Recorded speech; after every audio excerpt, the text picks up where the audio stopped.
नमस्कार विद्यार्थी मित्रांनो, मी प्राध्यापक सतीश शिंदे, डिपार्टमेंटल PSI पूर्वपरीक्षा 2021च्या अनुषंगानं इथं शेवटच्या या 15 दिवसामध्ये इतिहास या विषयाचं रिव्हिजन कशा स्वरूपात करायचं, नेमके काय कोणते घटक महत्त्वाचे आहेत, त्या घटकांना आपण त्या ठिकाणी कशा स्वरूपात कव्हर करायचं, कशा स्वरूपात ते घटक आपण कम्प्लीटली रीड करायचे, या संदर्भात आपण इथं या व्हिडिओच्या अंतर्गत डिस्कस करणार आहोत. तर चला मग आपण पाहूयात की इतिहास या घटकामध्ये नेमके कोणते घटक करणं गरजेचं आहे. इतिहासमध्ये नेमके कोणते घटक अपेक्षित आहेत परीक्षेच्या अनुषंगानं. कारण काय माहिती आहे का, की काय होतं की इतिहासाचं आम्ही पुस्तक घेतो आणि पुस्तक घेऊन पहिल्यापासून शेवटपर्यंत वाचत चालतो. नेमके कोणते टॉपिकनं नेमके कोणते घटक करणं गरजेचं आहे हेच आम्हाला लक्षात येत नाही किंवा समजत नाही आणि त्यामुळं आमची दमछाक होते. प्रत्येक टॉपिक महत्त्वाचा वाटतो, प्रत्येक घटक IMP वाटतो. तर तो प्रत्येक घटक IMP आहे का परीक्षेच्या दृष्टिकोनातून? नाही. कारण आयोगानं आपल्याला जो सिलेबस दिलेला आहे तो एका ओळीत दिला, आधुनिक भारताचा इतिहास स्पेशल रेफरन्स विथ महाराष्ट्र. एक ओळ दिली, आधुनिक भारताचा इतिहास स्पेशल रेफरन्स विथ महाराष्ट्र, महाराष्ट्राच्या विशेष संदर्भासह. मग हा जो इतिहास आहे नेमका याचा आवाका जर विचारात घेतला तर आवाका खूप प्रचंड आहे, पण त्याने सांगितलं आधुनिक भारताचा, म्हणून किमान तो मर्यादित झाला की आधुनिक कालखंडाचा, त्याच्याशी रिलेटेड असणारा. मग कोणते टॉपिक करणं गरजेचं आहे, त्याच्यामध्ये टॉपिक पहा. आधुनिक भारताचा इतिहास किंवा इतिहासामध्ये अभ्यास करत असताना विशेषतः मी नेहमी सांगत असतो मुलांना की 1857 पासून आधुनिक भारताच्या इतिहासाला सुरुवात होते. 1857चा जो काही उठाव आहे, या 1857च्या उठावापासून पुढचा जो काही कालखंड आहे तो कालखंड म्हणजे आधुनिक भारताचा इतिहास म्हणून तिथून पुढेचा कालखंड आधुनिक भारताच्या इतिहासाचा ओळखला जातो. पण त्याची जी काही पार्श्वभूमी आहे, जो संक्रमणीय टप्पा होता मध्ययुगीन कालखंड आणि आधुनिक कालखंड यांच्या मिडलचा जो संक्रमणीय टप्पा आहे, त्या संक्रमणीय टप्प्यावर देखील आपल्या परीक्षेला नेहमी प्रश्न विचारले जातात. मग ते कोणत्या घटकांवरती आपल्या परीक्षेला प्रश्न विचारले जातात ते पण आपल्याला पाहायचे. इतिहासामध्ये नेमके कोणते चॅप्टर कोणते घटक करणं गरजेचं आहे इथं पहा. आता मी सांगतो. इतिहासात पहिला जो टॉपिक आहे जो आपल्या परीक्षेला नेहमी विचारला जातो तो म्हणजे 1857 पूर्वीचा जो काही इतिहास आहे. कधीचा? 1857 पूर्वीचा इतिहास. आता हा 1857 पूर्वीचा जो इतिहास आहे ना, याच्यामध्ये प्रामुख्याने कोणते घटक महत्त्वाचे आहेत, बरोबर आहे ना? कोणते घटक महत्त्वाचे आहेत सांगता येतील. पहा आता की 1857 पूर्वी विशेषतः याच्यामध्ये भारतामध्ये आलेले जे काही युरोपियन सत्ता आहेत, त्या युरोपियन सत्ता त्यांची आगमन वर्ष कधी कधी विचारतात. युरोपियन सत्ता त्यांचं काय विचारतात आपल्या परीक्षेला, आगमन कधी झालं याच्यावरती प्रश्न विचारले जातात. किंवा पोर्तुगीज कधी आले भारतात, इंग्रज कधी आले, ईस्ट इंडिया कंपनीला परवाना कोणी दिला होता, पहिल्यांदा कोणी दिला, कायमस्वरूपी कोणी दिला, राणी एलिझाबेथ वगैरे यांच्याशी रिलेटेड प्रश्न विचारले जातात. म्हणजे युरोपियन सत्तांचं आगमन एक आणि त्यांच्या भारतातील ज्या प्रमुख वखारी आहेत त्या प्रमुख वखारी लक्षात ठेवाव्या लागतात परीक्षेच्या दृष्टिकोनातून. एक, युरोपियनचं भारतातील आगमन आणि त्यांच्या प्रमुख वखारी. या वखारी लक्षात ठेवत असताना विशेषतः त्यांची भारतातील मुख्यालये लक्षात ठेवा. काय लक्षात ठेवा? मुख्यालये. जसं की इंग्रजांचं भारतातलं मुख्यालय कोणतं होतं? सुरुवातीला बघा त्यांचे 4 दिशेला 4 मुख्यालये होते. एक पूर्वेकडे गेलात तर कलकत्ता हे त्यांचं मुख्यालय होतं, दक्षिणेकडे जर गेलात तर दक्षिणेकडे असणारं त्यांचं मुख्यालय कोणतं होतं? मद्रास. आणि पश्चिमेकडे आलात तर त्यांचं मुख्यालय कोणतं होतं? बॉम्बे किंवा मुंबई हे त्यांचं मुख्यालयाचं ठिकाण होतं. ती कधी मुख्यालय बनली वगैरे त्याच्याशी रिलेटेड एखाद्या वेळेस प्रश्न विचारला जाऊ शकतो, अदरवाईज विचारत नाही. पण आपल्या परीक्षेला आणखी एक प्रश्न विचारला होता की इंग्रजांनी त्यांची राजधानी कलकत्त्याहून दिल्लीला कधी आणली. नंतरचं त्यांचं 1911 नंतरचं त्यांचं मुख्यालय कोणतं बनलं होतं? तर दिल्ली बनलेलं होतं. मग ती त्यांची असणारी 4 दिशेची 4 वेगवेगळी मुख्यालय ती कधी निर्माण झाली त्याच्या संदर्भामध्ये देखील आपल्या परीक्षेला प्रश्न विचारला जातो. आणि म्हणून इथं सांगितलं की युरोपियन सत्तांचं आगमन आणि त्यांच्या प्रमुख वखारी याच्यावर एक प्रश्न असतो. दुसरा प्रश्न कुठे विचारला जात असतो तर युरोपियन सत्तांचा भारतीय सत्तांशी झालेला संघर्ष. विशेषतः या संघर्षामध्ये ज्या घटकांवर प्रश्न विचारला जातो, प्लासीवर प्रश्न विचारला जातो. दुसरा आहे बक्सार, कोणादरम्यान झाली, कधी झाली, एवढेच. प्लासीची लढाई कधी, कोणादरम्यान, बक्सारची लढाई कधी, कोणादरम्यान आणि या लढाईंचे परिणाम काय या लढाईंचे काय परिणाम काय. देन त्याच्यानंतर पुढे प्रश्न कुठे विचारला जातो तर त्याच्यानंतर इंग्रज म्हैसूर संघर्ष याच्या संदर्भात प्रश्न विचारला जातो. इंग्रज म्हैसूर यांच्यामध्ये एकूण झालेल्या लढाई, त्यापैकी सगळ्यात महत्त्वाची श्रीरंगपट्टणमची लढाई. त्याच्यामध्ये ही दोन आहेत श्रीरंगपट्टणमच्या. एक होती कधीची 1792च्या कालावधीतली आणि दुसरी होती 1799ची, ज्या श्रीरंगपट्टणम लढाईत टिपू धारातीर्थी पडलेला होता. तिथे एक प्रश्न असतो. ठीक आहे, विचारला तर नसेल तर कुठे जातं इंग्रज मराठा यांच्यातील संघर्षावर कधी कधी प्रश्न विचारले जातात. इंग्रज आणि मराठा यांच्यातील संघर्ष, त्याच्यामध्ये ही वसईचा तह, दुसरं इंग्रज मराठा युद्ध, तिथं प्रश्न विचारला जातो. पहिलं इंग्रज मराठा युद्ध कोणत्या तहानं संपुष्टात आलं, सालबाईच्या तहानं संपुष्टात आलं, म्हणजे तह महत्वाचे आहे तिथं. ठीक आहे, आणि त्याच्यानंतर अपवादात्मक स्थितीत विचारला तर अपवादात्मक स्थितीत म्हणतो इंग्रज आणि शीख किंवा पंजाब यांच्यातला संघर्ष, इथं प्रश्न विचारला. मागच्या परीक्षेला इथं प्रश्न होता डिपार्टमेंटलला की शीख साम्राज्य कधी खालसा करण्यात आलं किंवा पंजाब कधी खालसा करण्यात आला. 1849 मध्ये खालसा करण्यात आलेला होता. तो म्हणजे कोणता प्रांत, पंजाब प्रांत किंवा सिखांचं साम्राज्य. म्हणजे तुम्हाला या ठिकाणी भारतातील वेगवेगळे राजघराणे आणि त्यांच्याशी रिलेटेड प्रश्न. त्याच्यानंतर पुढचा टॉपिक कोणता आहे तर भारतामध्ये असणारे वेगवेगळे गव्हर्नर आणि गव्हर्नर जनरल, विशेषतः कोणत्या कालखंडातले, कंपनी कालखंडातले. कोणते कंपनी कालखंडातले, विशेषतः कोणते, रॉबर्ट क्लाइव्ह पाहावं लागेल, वॉरेन हेस्टिंग्सला पाहावं लागेल तुम्हाला. देन त्याच्यानंतर कॉर्नवालिसवर प्रश्न विचारला जातो, वेलस्लीवर विचारला जातो. पुढे जर गेलात तर विल्यम बेंटिंगवर प्रश्न विचारला जातो. त्याच्या पुढे जर गेलात तर डायरेक्ट डलहौसीवर प्रश्न विचारला जातो. म्हणजे हे महत्त्वाचे मोजके असणारे गव्हर्नर आणि गव्हर्नर जनरल तुम्हाला काय करावे लागणार आहेत, अभ्यासावे लागणार आहेत, ज्याच्यावर एक प्रश्न विचारला जातो. तिसरा प्रश्न कुठे विचारला जातो 2017चा जर क्वेश्चन पेपर पाहिला तर त्या क्वेश्चन पेपरमध्ये कंपनी कालखंडातील जे काही कायदे आहेत ना त्या कायद्यांवर प्रश्न विचारलेत. कंपनी कालखंडातील कायदे, विशेषतः कोणते कायदे असणं गरजेचं आहे तर कंपनी कालखंडामध्ये जे कायदे केलेत त्या कायद्यांपैकी विशेषतः 1773चा जो काही रेग्युलेटिंग ॲक्ट आहे, हा रेग्युलेटिंग ॲक्ट तुम्हाला पाहावा लागेल. 1773चा रेग्युलेटिंग ॲक्ट IMPI महत्त्वाचं आहे, त्याच्यावर तुमच्या परीक्षेला प्रश्न असतो. दुसरा प्रश्न कशावर विचारला जातो तर रेग्युलेटिंग ॲक्ट सोबतच मग 1813चा चार्टर ॲक्ट याच्यावर प्रश्न विचारला जातो. त्याच्यानंतर 1833चा चार्टर ॲक्ट याच्यावर आपल्या परीक्षेला प्रश्न विचारला जातो. म्हणजे 1857 पूर्वीचे जे काही कायदे महत्त्वाचे आहेत त्यापैकी 1, 2, 3 कायद्यांवर नेहमी प्रश्न विचारलेत आपल्या परीक्षेला. आणखी एक घटक जो 1857 पूर्वीचा आपल्या परीक्षेला विचारला जातो तो म्हणजे कोणता घटक आहे तर तो म्हणजे भारतात असणाऱ्या ज्या महसूल पद्धती आहेत. तुम्हाला महसूल पद्धती, त्याचं प्रमाण वगैरे या गोष्टी बिलकुल विचारलं जात नाही. तुम्हाला काय विचारलं जातं की कायमधारा पद्धत कोणत्या प्रांतात लागू केली, कायमधारा पद्धतीचा जनक कोण, रयतवारी पद्धत कोणत्या प्रांतात, त्या महसूल पद्धतीचा जनक कोण आणि निर्माता कोण, आणि महालवारी पद्धती कोणत्या प्रांतात आणि त्याचा निर्माता आणि जनक कोण. बस हे 6च प्रश्न. 7वा प्रश्न विचारला जात नाही महसूल व्यवस्थेवरती, पण प्रश्न आहे. आणि म्हणून महसूल पद्धती ज्या आहेत भारतातल्या त्या महसूल पद्धती एक वेळेस व्यवस्थितपणे पाहून घ्या. म्हणजे आपल्या परीक्षेला 1857 पूर्वीचा जो काही पार्ट आहे त्या पार्टवरती एकूण 5 उपघटक सांगितले मी. युरोपियन सत्तांचं आगमन, भारतातील प्रमुख वखारे, त्याच्यानंतर भारतीय सत्तांशी झालेले त्यांचे संघर्ष, त्याच्यानंतर गव्हर्नर जनरल त्यांची प्रशासकीय यंत्रणा कशा स्वरूपाची होती त्या संदर्भात त्यांनी केलेले कायदे विशेषतः, आणि त्यांच्या भारतातील महसूल पद्धती. यापैकी कंपल्सरी 2 प्रश्न आपल्या परीक्षेला आलेले आहेत. कंपल्सरी किती प्रश्न आलेत, 2 ते 3 प्रश्न आपल्या क्वेश्चन पेपरमध्ये पाहायला मिळतात किंवा 2 प्रश्न या घटकांवर आपल्या परीक्षेला विचारलेले आहेत. ठीक आहे, तर हे सगळे घटक व्यवस्थितपणे अभ्यासा. पण अभ्यासात असताना तुम्ही म्हणाल की सर वेगळं काय सांगितलं, मग वेगळं हे सांगितलं की याला जास्त खोलात जाऊ नका, याचा जनरल अवेअरनेस तपासला जातो. तिथं आपल्या परीक्षेत घटकाचं नावच दिलं काय, सामान्य ज्ञान, जनरल अवेअरनेस, सामान्य क्षमता चाचणी पेपरचंच नाव आहे. सब्जेक्ट नॉलेज चेक करायचं नाही आयोगाला तुमचं सब्जेक्ट नॉलेज चेक करायचं नाही, त्या विषयाचं जनरल नॉलेज किती आहे हे चेक करायचं आहे. जनरल नॉलेज लक्षात असू द्या. त्यामुळं त्याच अनुषंगाने इथं आपल्याला हा घटक काय करायचा आहे, अभ्यासायचा आहे. ठीक आहे, त्याच्यानंतर दुसरा टॉपिक जो महत्त्वाचा आहे, व्हेरी IMP जो टॉपिक म्हणून मी सांगतो तो म्हणजे 1857चा उठाव. Very IMP.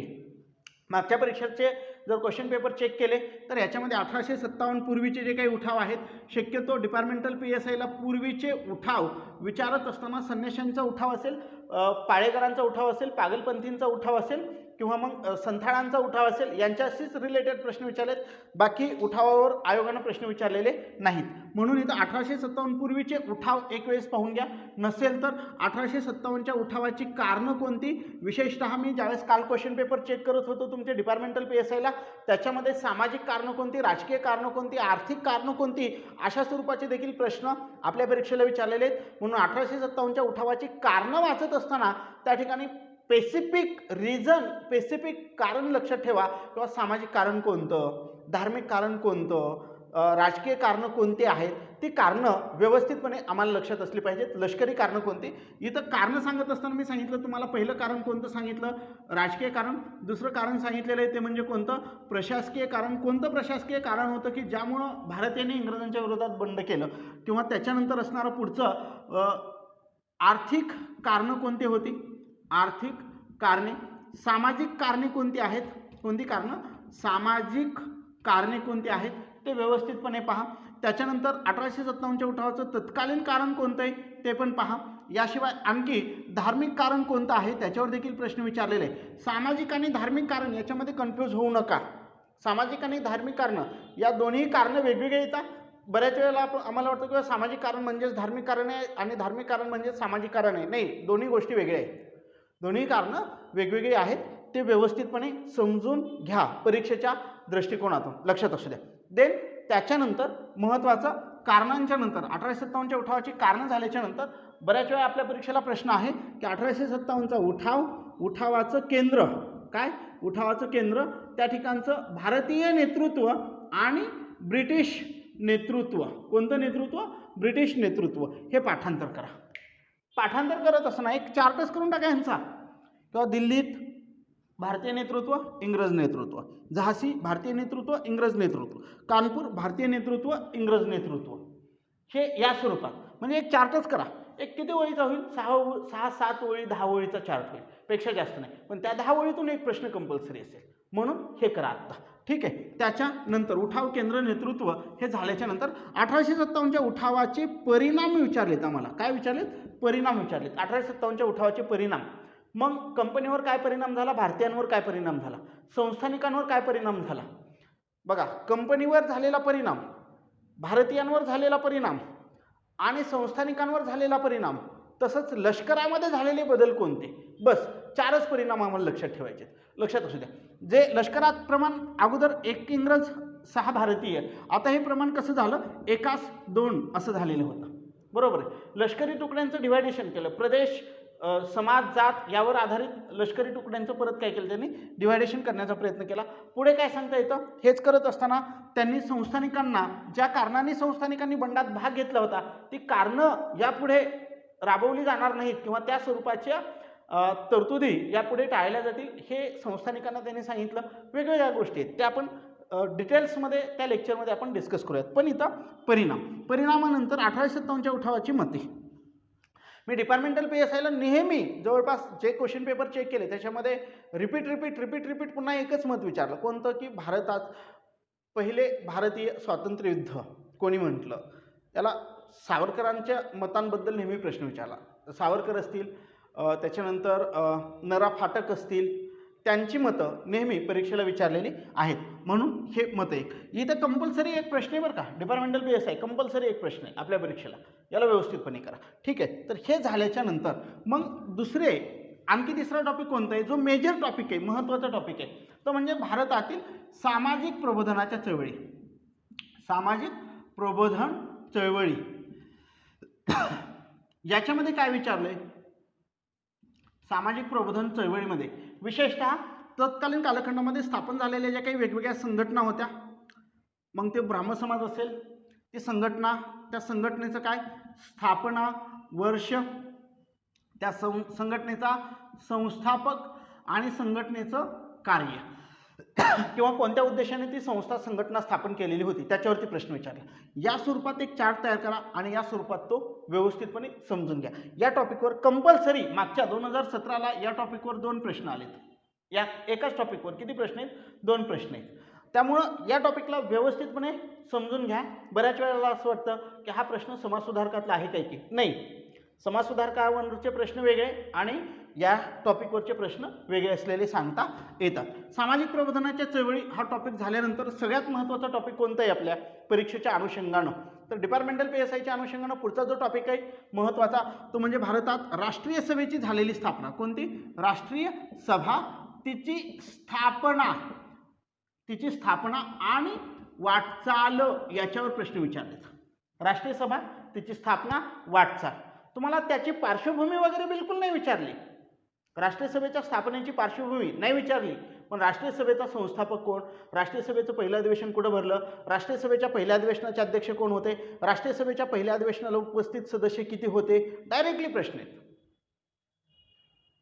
प्रश्न आहेत त्या अनुषंगानं. आणि त्यामुळं राष्ट्रीय सभा, राष्ट्रीय सभेची स्थापना, राष्ट्रीय सभेची वाटचाल पाहत असताना राष्ट्रीय सभेचे जे काही टप्पे आहेत ते 3 टप्पे विशेषतः आम्हाला विचारात घ्यावे लागतात. याच्या व्यतिरिक्त आणखी एक मुद्दा सांगतो आणि मग आपण राष्ट्रीय सभेचे जे काही कालखंड आहेत त्या कालखंडावर चर्चा करूया.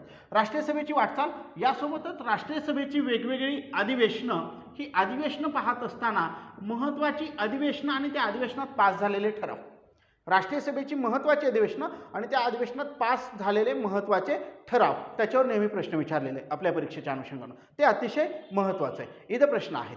उदाहरणार्थ बनारस अधिवेशन कोणता ठराव, 1906चं कलकत्ता अधिवेशन कशासाठी महत्त्वाचं आहे, सुरत अधिवेशन कशासाठी महत्त्वाचं आहे, 1916चं लखनौ अधिवेशन कशासाठी महत्त्वाचं आहे, 16चं लखनौ, 17चं कलकत्ता अधिवेशन, 20चं नागपूर अधिवेशन कशासाठी, 29चं लाहोर अधिवेशन कशासाठी, 31चं कराची अधिवेशन, 36चं फैजपूर अधिवेशन, 1938चं हरिपूर अधिवेशन, 1940चं रामगढ अधिवेशन आणि 1942चं मुंबई अधिवेशन. या अधिवेशनांवर नेहमी आपल्या परीक्षेला प्रश्न विचारलेत. मग त्या अधिवेशनाचे अध्यक्ष, त्या अधिवेशनात पास झालेले ठराव कोणते, IMP, व्हेरी IMP लक्षात असते. जोड्या लावायला प्रश्न असतात त्याच्यावरती नेहमी अध्यक्ष, ठिकाण, अधिवेशन, वर्ष आणि ठिकाण यावर देखील आयोगाने प्रश्न विचारलेले आहेत. त्यानंतर महत्त्वाचं राष्ट्रीय सभा आणि तिचे कालखंड. आता राष्ट्रीय सभेचे जे काही कालखंड आहेत ना ते कालखंड कोणते, त्या कालखंडाची वर्ष देखील आयोगाने विचारली. राष्ट्रीय सभेचे एकूण 3 कालखंडामध्ये वर्गीकरण केलेले, ज्यामध्ये पहिला कालखंड सांगितला जातो तो म्हणजे कोणता, मवाळ कालखंड. मागच्या परीक्षेला एवढा सोपा प्रश्न विचारला ना की पुढीलपैकी कोणता मवाळवादी नेता नाही, म्हणजे तुम्हाला मवाळवादी नेते कोणते आणि जहालवादी नेते कोणते हे देखील माहीत असणं गरजेचं आहे. म्हणून इथं जहाल कालखंड आणि नंतरचा असणारा कोणता, गांधी युग, याच्यावर देखील आपल्या परीक्षेला प्रश्न विचारले. मवाळ कालखंडात प्रश्न विचारत असताना विशेषतः वंगभंग चळवळ ही एक लक्षात ठेवा. कोणती चळवळ, वंगभंग चळवळ 1905 मध्ये सुरू झालेली. आता मवाळ कालखंड कोणता होता, 1885 ते 1905 हा मवाळ कालखंड आहे. जहाल कालखंड कोणता होता, 1905 ते 1920 हा कालखंड म्हणजे जहाल कालखंड आहे. आणि गांधी युग म्हणजे 1920 ते पुढे कधीपर्यंत, 1920 ते 47 किंवा 48, 30 जानेवारी 1948 पर्यंत म्हटलं तरी हरकत नाही, जो गांधीयुगाचा कालखंड आहे. तिथं आपल्या परीक्षेला प्रश्न विचारले जातात. आता इथं जहाल कालखंडामध्ये विशेषतः कोणावर प्रश्न विचारतात, टिळक युग, लोकमान्य टिळकांवर इथं प्रश्न विचारले जातात एक. आणि दुसरे प्रश्न कुठं विचारले जातात, लोकमान्य टिळक आणि होम रूल चळवळ याच्यावर आपल्या परीक्षेला प्रश्न आहे. कुठल्या कुठल्या घटकावर प्रश्न आहेत म्हणून सांगितलं मी. इथं प्रश्न विचारत असताना कोणते घटक महत्त्वाचे सांगितले, एक सांगितला टिळक युग, दुसरं सांगितलं होम रूल चळवळ, याच्यावर प्रश्न आहेत आपल्या परीक्षेच्या अनुषंगानं. आता इकडं पहिल्या टप्प्यामध्ये कुठं विचारला जातो, तर 1905च्या टप्प्यामध्ये एकतर तुम्हाला वंगभंग चळवळ, ज्या बनारस अधिवेशनामध्ये तो ठराव पास केलता, तो वंगभंग चळवळ याच्यावर एक प्रश्न विचारला जातो, वंगभंग चळवळ. आणि बंगालची जी काही फाळणी आहे, कोणती फाळणी, बंगालची फाळणी, याच्यावर नेहमी आपल्या परीक्षेला प्रश्न आहे. पहा टॉपिक खूप महत्त्वाचे आहेत. इथं प्रश्न, इथं प्रश्न, इथं प्रश्न, इथं प्रश्न. देन इकडं गांधीयुगात जर आलात ना तर गांधीयुगामध्ये तुम्हाला असहकार, गांधीजींच्या सुरुवातीच्या कालखंडातल्या चळवळी, त्याच्यावर प्रश्न विचारले. आता गांधीजींचे जे काही लोक चळवळी म्हणून ज्याचा उल्लेख केला जातो त्या लोक चळवळीमध्ये गांधीजींचा चंपारण्य सत्याग्रह, गांधीजींचा अहमदाबाद गिरणी कामगार सत्याग्रह आणि गांधीजींचा खेडा सत्याग्रह, हे 3 सत्याग्रह नेहमी विचारलेले आहेत आपल्या परीक्षेला. देन त्याच्यानंतर कुठल्या टॉपिकवर प्रश्न विचारला तर त्याच्यानंतर रोलेट कायदा जो आहे ना त्या रोलेट ॲक्ट किंवा रोलेट कायद्यावरती प्रश्न विचारला. म्हणजे हे 4 सुरुवातीचे. आणि गांधीयुगातल्या तुम्हाला माहीत असलेल्या चळवळी, ज्यामध्ये असहकार चळवळ असेल, असहकार चळवळ, त्याच्यानंतर सविनय कायदेभंगाची चळवळ, वैयक्तिक सत्याग्रह आणि छोडो भारत चळवळ, या 4 चळवळीपैकी कुठल्या पण 1 ते 2 चळवळीवर कंपल्सरी प्रश्न आहे. कुठली पण एक चळवळ. गांधी युगावरती एक प्रश्न कंपल्सरी असतो चळवळींशी रिलेटेड. टिळक युग इथं एक प्रश्न कंपल्सरी आहे आणि मवाळ कालखंड त्याच्यातल्या जे काही मग मवाळवादी नेते असतील, मवाळवादी कालखंडामध्ये हाती घेतलेल्या चळवळी असतील, तिथं एक प्रश्न कंपल्सरी आहे. म्हणजे या एकंदरीत घटकावर किती प्रश्न येतात? 3 प्रश्न येतात. एकंदरीत घटकावर किती प्रश्न येतात? 3 प्रश्न आपल्या परीक्षेला विचारले जातात. आता पहा, मी तुम्हाला सांगितलं सुरुवातीचा टप्पा किती प्रश्न सांगितले? 2 प्रश्न. त्याच्यानंतर 1857चा उठाव 1 प्रश्न. त्याच्यानंतर पुढे कोणता घटक सांगितला?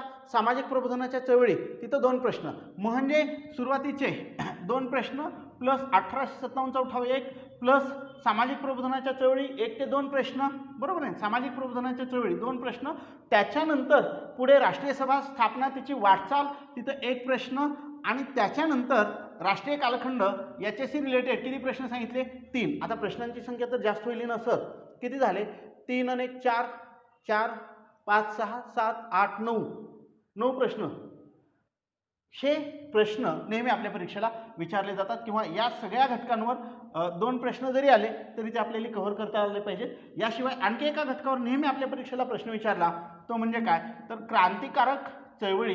आणि या क्रांतिकारक चळवळीमध्ये विशेषतः महाराष्ट्रातील क्रांतिकारक चळवळीवर प्रश्न विचारलेले आहे. विशेषतः महाराष्ट्रातील, मग ते चाफेकर बंधू असतील, त्याच्या अगोदर वासुदेव फडके यांनी केलेलं बंड असेल, किंवा त्याच्यानंतर म्हणजे पहिलं बंड फडकेंचं, दुसरं बंड चाफेकरांचं, तिसरं बंड अभिनव भारतचं महाराष्ट्रातील, त्यांच्यावर नेहमी आयोगानं काय केलेले आहेत? प्रश्न विचारलेले आहेत. तिथं 1 प्रश्न आहे. क्रांतिकारक चळवळीवर 1 प्रश्न आहे.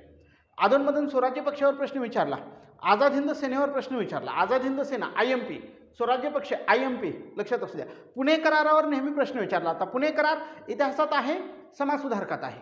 पुणे करार इतिहासामध्ये पण येतो आणि समाजसुधारकांमध्ये पण येतो, कारण का डॉक्टर बाबासाहेब आंबेडकर तिथं अभ्यासावे लागतात.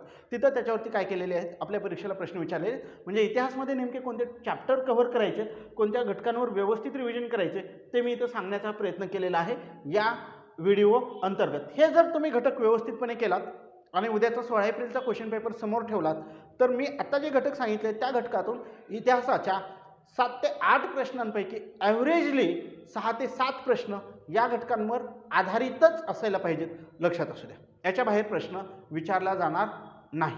ठीक आहे. देन या व्हिडिओमध्ये इतकासाच इतिहासाचा पार्ट ठीक आहे. पुढच्या व्हिडिओमध्ये आपण भूगोलमध्ये नेमके कोणते टॉपिक करायचे आपल्याला, मग महाराष्ट्राच्या भूगोलमध्ये कोणते आणि भारताच्या भूगोलमध्ये कोणते चॅप्टर करायचे आपल्याला, त्यावर आपण काय करणार आहोत? डिस्कस करणार आहोत. ठीक आहे. थांबूया तिथं.